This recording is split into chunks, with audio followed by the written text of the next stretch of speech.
CTV's Rachel Aiello is standing by with Rachel. More on the impact this ruling from the Industrial Board is going to have.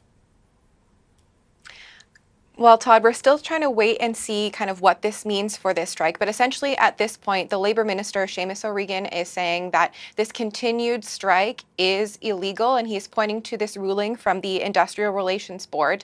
They came out this morning saying, after looking at a complaint raised by the BC Maritime Employees Association against the union representing these longshore and warehouse workers that had resumed their strike, ruling that essentially because of the lack of adequate heads up that this continued work stoppage is illegal. So we've had this conversation this morning, Todd, about what happens now after late last night the strike resumed.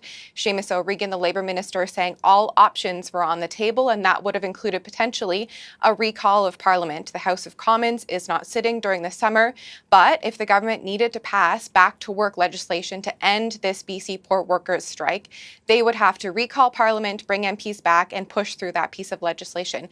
So with this new ruling, Todd, we're kind of waiting to see what happens next. It is possible that they will still get to a place where back to work legislation is needed, but clearly the minister and other stakeholders in this are trying to avoid that, trying to see if both sides can come together and agree that the deal that was proposed, looking at a 4-year deal with wage increases and benefits, should be sufficient for these workers.